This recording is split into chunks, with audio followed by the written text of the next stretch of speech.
Yo les poulets et bienvenue pour cette nouvelle vidéo. Alors aujourd'hui, qu'est-ce qu'on va faire? Eh bah déjà tu vas commencer comme d'habitude, tu vas aller partager la vidéo, il y a les Tipeee, il y a les Utip, il y a Facebook, il y a Twitter, il y a Insta et tout ce que tu veux, donc tu partages. Donc du coup, qu'est-ce qu'on va faire aujourd'hui? On va causer des couleurs de sous-couches. Parce que j'ai constaté souvent que je vois beaucoup de sous-couches faites uniquement en noir. En même temps, c'est ce que je te dis dans les toutes premières vidéos, je te fais faire des sous-couches en noir sans t'expliquer qu'on peut en faire d'autres couleurs.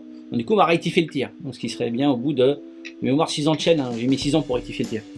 Voilà. Donc sache que le noir, très utile, mais tu peux utiliser d'autres sous-couches, comme du blanc, comme du gris. Maintenant, pourquoi? Moi je te rappelle quand même au cas où je suis enregistré en live, donc si je rigole c'est normal, t'inquiète pas.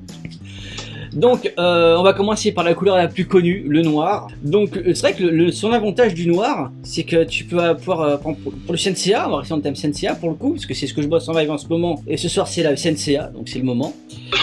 C'est que c'est vachement pratique pour faire ressortir par exemple toutes tes jointures entre tes dalles. Visuellement, tu les fais ressortir. Donc tu auras plus par exemple l'impression d'avoir un dallage composé de dalles qu'un dallage tout court, si tu piges la nuance de ce que je veux te dire. Tu vas ressentir vraiment chaque élément séparément. Et ça va être ça par exemple l'intérêt de ta sous-couche noire. Mais par contre, ta sous-couche noire va impacter un peu l'ambiance de ton duo. C'est-à-dire tu vas ressentir en dessous la couleur que tu vas mettre par-dessus, tu vas ressentir que c'est noir en fait. Donc ça casse un peu la luminosité, ouais. Voilà, on le ressent. Ouais, ça sera plus sombre. Exactement, ce sera plus sombre. La peinture ressortira forcément plus sombre. Exactement. Et toi, par exemple, à l'inverse, tu vas prendre la sous-couche opposée, donc en blanc, bah tu prends du DBZ par exemple. Dans Dragon Ball, il fait toujours plein soleil, il pleut jamais, ça se passe jamais la nuit, hein, mis à part quand ta Shenron qui apparaît. Donc c'est toujours hyper lumineux. Donc ma sous-couche, je la fais systématiquement en blanc, parce que ton blanc, bah déjà ça va donner du peps à ta couleur. Par contre, c'est vrai que tu vas perdre peut-être un peu une espèce de profondeur, mais après tu peux la retravailler en travaillant tes ombrages, tes lumières, tes brushes, tu peux la récupérer d'une autre façon. Mais ta couleur, tu vas donner beaucoup de peps en fait comme ça. C'est vraiment important. Alors que par exemple... Je me permets de te couper, vas-y. Une technique dont je me suis servi assez récemment, je m'en servais beaucoup en dessin, en réalité en illustration, ouais. Que je commence à appliquer dans mes dioramas. En fait, c'est une sous-couche par couleur complémentaire. C'est-à-dire que j'utilise une lumière zénithale, bon ça je sais pas ce que tu utilises. C'est le principe en fait de la bombe ou de l'aérographe, c'est-à-dire qu'une fois que tu as passé ta sous-couche, à défaut de mettre un gris, un noir et un blanc, ça c'est ce qu'il fait souvent faire dans le monde de la figurine, tu sais. Il s'agit en fait de faire une projection de blanc selon l'axe de la lumière. Bon, ça, il n'y a rien de spécial par rapport à ça. Par contre, il y a un truc qui est très intéressant à tester. Alors, je me permets de te couper justement parce que tu parles de couleurs. Tu es là pour ça. C'est de faire des sous-couches par couleur complémentaires. C'est-à-dire que moi, quand je travaille, l'exemple de la fontaine que j'ai fini récemment, que j'avais fait pour Wiki, il y a une sous-couche noire, je veux dire, c'est vraiment pour les interstices dont tu parlais tout à l'heure. Mais en réalité, par exemple, toute la sous-couche complémentaire, c'est un violet mauve. Tu vois. Pour travailler dessus des couleurs qui sont... alors le violet mauve, l'avantage c'est que c'est une couleur qui est un peu intermédiaire. Hein. C'est pas une couleur pure à proprement parler, c'est déjà un mélange. Je m'en sers en fait pour recontraster les parties du décor qui vont être de couleurs plus ou moins chaudes, tu vois. Mais ça marche également en fait avec les verts. Il y a un contraste naturel, ce qu'on appelle des travail de couleurs complémentaires. Et avec les sous-couches, ça marche bien. Je prends pour exemple, si tu vas faire par exemple, on va supposer que tu fasses un sanctuaire le soir avec un coucher de soleil, à partir d'une sous-couche. Alors c'est particulier ce que je veux dire, mais à partir d'une sous-couche par exemple, violette, et il a supposé qu'il y ait des végétaux, de mettre une sous-couche rouge sur les végétaux. Quand on va utiliser les couleurs associées, c'est-à-dire par exemple une espèce de couleur chaude, une couleur saumon pour les pierres et une couleur verte pour les végétaux, en fait la sous-couche complémentaire va faire ressortir la couleur en puissance. Tu vois ce que je veux dire? C'est un principe qu'on est... Alors, je suis désolé, hein, j'ai un peu pris le... Non mais au contraire, il faut. C'est intéressant. Tu vois, c'est un principe qu'on utilise beaucoup en illustration, ça. Tout simplement parce que ça permet, on le voit souvent dans les vieilles bandes dessinées d'ailleurs, des années 90 ou 2000, il y a de forts contrastes entre la partie qui est ombragée, entre guillemets, et la partie qui est lumineuse. Quand on regarde bien, c'est un peu le principe de la neige, tu vois. Quand tu regardes la neige en photo, la partie qui est dans l'ombre, c'est un bleu gris, la partie qui est dans la lumière, c'est un jaune orangé dans ces nuages. Et en fait, le principe, si tu veux, c'est d'utiliser ça dans les sous-couches. C'est-à-dire que tu vas faire on va supposer, par exemple, je dis comme à l'instant, je dis une connerie, tu vas faire une pierre romaine, par exemple, qui a une couleur assez chaude, une espèce de saumon ou entre l'orange de Mars et le saumon, tu vois, qui va faire ça, utiliser une couleur violacée, tu vas vouloir mettre, je sais pas, ce que je disais à l'instant, tu vas vouloir mettre des végétaux ou quelque chose, et en fait, au lieu de travailler d'abord avec une couleur plus ou moins sombre, ou un vert plus ou moins sombre, ou un marron plus ou moins sombre, de travailler carrément avec un rouge et de retravailler dessus, donc avec une certaine densité d'acrylique, en réalité une certaine épaisseur, avec un vert, et en fait, le mélange des deux va donner un marron chaud, qui correspond en fait à ce que ce serait dans la réalité, tu vois. D'accord, ouais. Alors ça peut être de l'ordre du détail, mais puisque tu parlais de la sous-couche et des réactions des couleurs qui sont mises dessus, il y a aussi le principe de complémentarité qui est pas mal intéressant. Voilà. C'est juste pour la parenthèse. Hein, En fait, tu joues sur ton mélange de couleurs, sauf que de mélanger les couleurs avant, tu joues sur son superposition de couleurs en fait. Bah, c'est-à-dire qu'en fait, je me sers bien un diorama que j'avais fait pour Niki, par exemple à Asgard, comme le mien d'ailleurs, que j'avais réalisé en avril dernier, en 2020, enfin j'avais fini en avril 2020. Il y a une grosse partie du décor, en réalité, toutes les parties qui sont dans l'ombre, ce qu'on appelle l'ombre propre, hein, vous connaissez, je pense. Enfin, c'est de l'ombre propre. L'ombre en direct. Ouais. Bah, pour les gens qui regardent, à la limite, bon, ça c'est ce qu'on a ici, par exemple. Je vais essayer de voir. Ce qu'on voit ici, c'est l'ombre, ce qu'on voit de ce côté-là, c'est l'ombre propre. C'est-à-dire, en fait, c'est l'ombre de la pâte à fixe qui est hors lumière.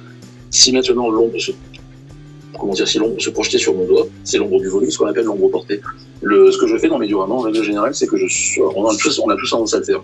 Il n'y a rien d'exceptionnel à ce que je dis, mais c'est d'augmenter l'ombre propre, c'est-à-dire l'ombre du volume par lui-même, mais en utilisant une couleur complémentaire, c'est la tendance, en fait, à densifier la chose et à lui donner plus de relief. Et du coup, à avoir un rendu quelque peu, plus illustratif, voilà. Je veux dire, c'est un parti pris, hein, c'est pas obligatoire. Mais disons qu'avec des couleurs complémentaires, sur un diorama Asgard que j'avais fait, par exemple, l'an dernier, et je m'en suis servi sur pas mal de dioramas cette année, c'est d'utiliser en fait un bleu violacé carrément. Bon, un bleu pour les bases parce que c'est glaciaire, voilà, dans les corps Senseiya. Un violet justement pour les parties qui sont en ombre propre. Et on va dire une base de rouge brique pour les parties qui sont en lumière. Après travailler tout ça, je veux dire, ça travaille au détail avec des linings, ce genre de trucs. Mais je veux dire, de façon générale, c'est ce qui permet déjà de donner une intensité à la couleur. Ouais. Voilà. Ouais. C'est juste c'est juste pour préciser sur la façon dont je pense qu'on peut aborder la soupe. Voilà, c'est très bien cool. Ça fait des informations que moi je n'aurais pas été capable de donner parce que j'avais pas cette approche de la technique. Le contraire, moi j'approuve à 100%. Quoi. Mais alors, tu vois, Aïna, moi j'ai une question parce que du coup c'est bien, on partage, on échange et tout, mais tu fais ça tu peux faire cette technique-là, tu peux l'adapter sur des petites surfaces ou j'ai envie de dire sur une surface totale sur un diorama. C'est vraiment que pour des petits détails. Mais alors tu poses une question hyper intéressante parce qu'il y a le... Oui, je sais, merci. Je me parle. David, je m'excuse hein, si je prends trop la parole, tu me le dis pas. Non, vas-y, fais-toi place, vous êtes là pour ça, les gars. Il y a une chose, par exemple, qui est, je pense qu'il y a une erreur qui est assez fatale quand on commence. Alors, pas forcément que le diorama, mais quand on commence le dessin, quand on commence la sculpture, enfin bref, quand on commence n'importe quelle discipline artistique plastique, il y a une erreur qui est assez fondamentale, c'est de se concentrer sur le détail et de ne pas se concentrer sur la vision d'ensemble. Si on prend l'exemple de la peinture impressionniste, par exemple, alors moi je suis pas un fan absolu de peinture impressionniste, par contre, au niveau pédagogique, c'est intéressant parce que si on regarde une peinture impressionniste, ce sont essentiellement des volumes avec des ombres d'un côté et des lumières de l'autre.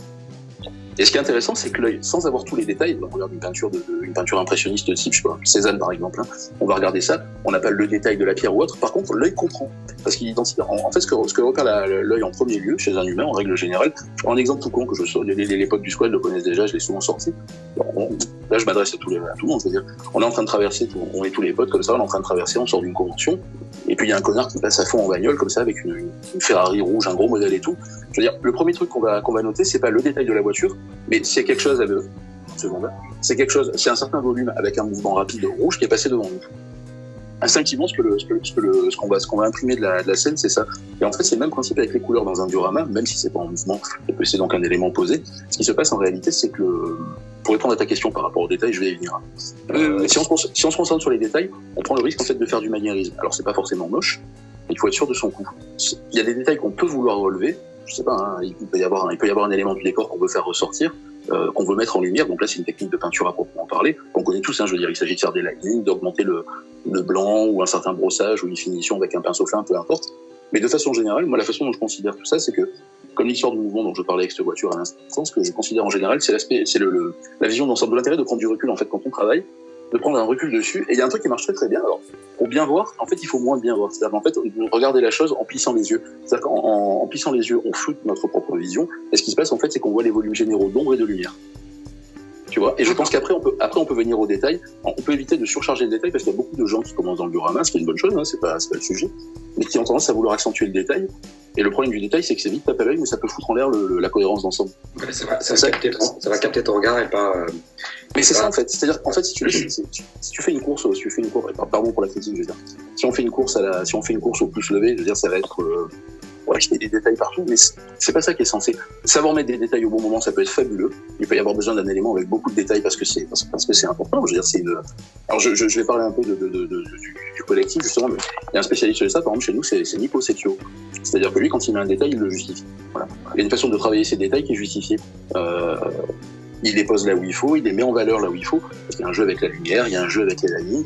Après, mettre des détails juste pour ajouter du détail et se dire j'en ai mis beaucoup, c'est une performance d'ego si on veut. Mais donc, au niveau de la cohérence d'ensemble, c'est peut-être pas ça, quoi. Alors, je dis ça en tant que type qui a commencé par l'illustration, on n'est pas obligé d'être d'accord, hein.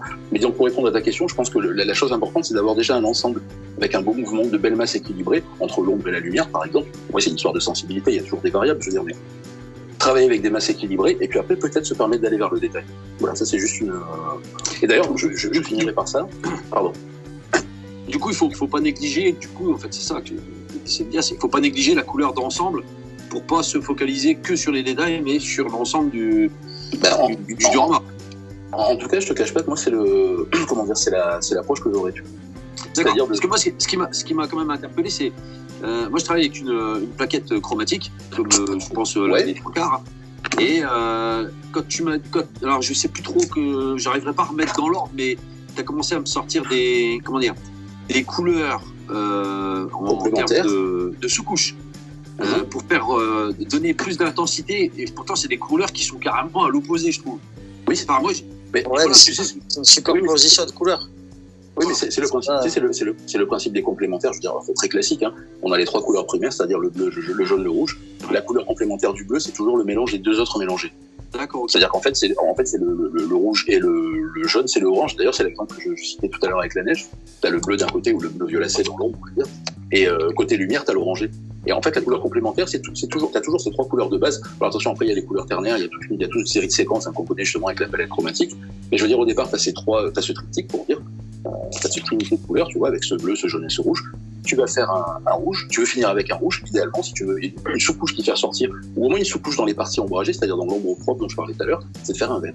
Ça peut paraître bizarre, parce que c'est vrai que au niveau du spectre, c'est aux antipodes. Ben voilà, moi c'est ça qui m'a interpellé.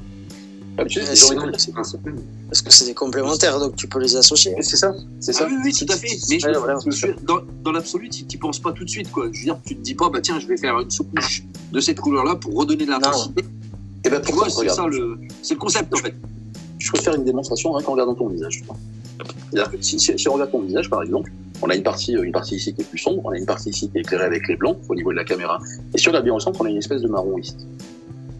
On a un marron assez froid, c'est-à-dire qu'en fait, on aurait un marron qui est composé de l'orange que tu as ici et du violet que tu as au milieu. C'est la démonstration que j'avais faite à Jérôme une fois, tu sais. En fait, si tu regardes bien ta propre image dans la caméra au moment où tu me parles, tu vas voir qu'il y a certains points d'ombre qui sont marron violacés, d'autres qui sont orangés. Et en fait, ça justifie les complémentaires dont je te parle. Attends, parce que je suis en train de me regarder et sur notre Skype et sur le... C'est que j'ai du marron. Et c'est vrai que je le vois pas clairement, mais c'est vrai que c'est ça... Ouais, c'est vrai. Tu vois, il n'y a rien de magique, je veux dire, c'est un phénomène naturel. Je suis d'accord. Tu joues avec les...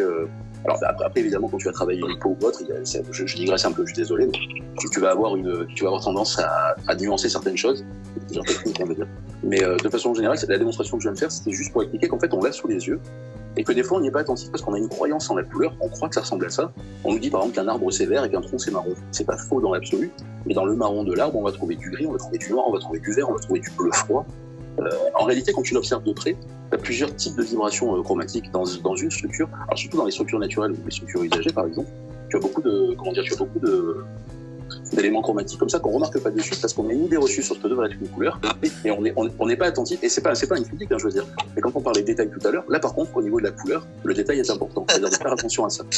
Et, voilà. Alors ça, c'était la divine intervention de Monsieur Yodin. Donc alors, j'en étais où au gris. Donc la sous-couche grise, elle a son intérêt, pour moi, je vais y arriver. Pour moi, l'intérêt de la sous-couche grise, c'est que quand tu veux travailler vraiment entre ton noir qui va assombrir en fait ta couleur, et ton blanc qui va lui donner beaucoup de peps et qui pourrait même l'éclaircir un peu, pas même, tu pourras te l'éclaircir un peu, bah ton gris, théoriquement, si tu prends un gris neutre, hein, je parle bien, hein, parce que tu as plein de nuances de gris, donc le gris neutre qui est bien mi-chemin entre les deux, normalement, bah ta teinte restera exactement la même. C'est-à-dire que sur ton pot de bleu, par exemple, bah théoriquement, ton bleu restera le même. Après, ce sera à toi de retravailler tes couleurs comme bon te semblera. Du coup, c'est ça l'intérêt, et c'est très utilisé souvent dans la maquette. Mais dans le diorama en soi, moi, j'ai jamais utilisé dans le diorama en soi, uniquement comme tu dis pour de la figue ou de la maquette. Bon, bah voilà, cette vidéo touche à sa fin. Donc un grand merci à Monsieur Yodin qui est ici présent avec moi live et qui a donné énormément d'infos. Donc encore un grand merci à toi Yodin d'avoir été là. Bah de rien, plaisir. Et comme d'habitude, bah écoute, tu partages et je te donne rendez-vous à la prochaine vidéo pour un nouveau tuto. Ciao mon poulet. Pourquoi Nuage magique. Appliquez-vous, hein.